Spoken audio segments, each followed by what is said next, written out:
السلام علیکم ناظرین، امید کرتا ہوں کہ آپ سب خیریت سے ہوں گے۔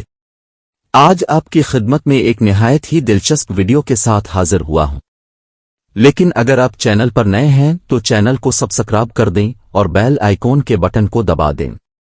حضرت ابو ذر غفاری صلی اللہ علیہ وسلم اور شیر کا واقعہ۔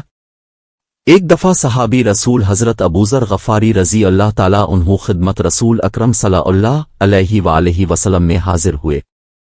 سلام کے بعد عرض کی، اے اللہ کے رسول صلی اللہ علیہ وآلہ وسلم، میں جنگل میں اپنی بھیڑیں چرا رہا تھا۔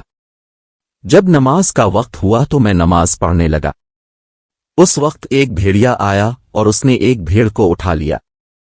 اچانک ایک شیر نے اس بھیڑیے پر حملہ کیا اور بھیڑ کو چھڑا کر میری بھیڑوں کی رکھوالی کرنے لگا۔ جب میں نماز سے فارغ ہوا تو شیر نے مجھ سے کہا، اے ابو ذر، ابھی جاؤ اور رسول خدا صلی اللہ علیہ وآلہ وسلم کی زیارت کر آؤ، آپ کی بھیڑوں کی میں حفاظت کر رہا ہوں۔ رسول خدا صلی اللہ علیہ وآلہ وسلم نے مسکرا کر فرمایا، یہ ابو ذر، یہ سب تمہارے ایمان کی بدولت ہے۔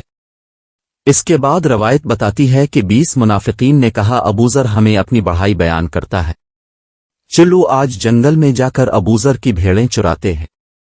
جب یہ منافقین جنگل میں پہنچے تو کیا دیکھا کہ ابو ذر کی بھیڑوں کو ایک شیر چرا رہا ہے۔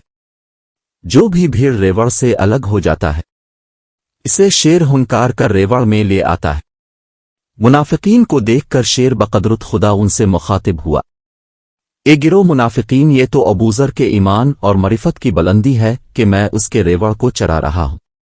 یاد رکھو، اگر ابو ذر ہمیں حکم دیں کہ ان منافقوں کو پکڑ لو تو خدا کی قسم ایک لمحہ میں سب کو اس طرح نگل جاؤں گا جس طرح دور موسیٰ علیہ السلام میں قالین کے شیر نے جادوگروں کے اژدہے کو نگل لیا تھا۔ امید کرتا ہوں کہ آپ کو یہ ویڈیو بہت پسند ہوگی۔ ایسی مزید معلوماتی ویڈیو کے لیے اجازت دیں۔ اللہ حافظ۔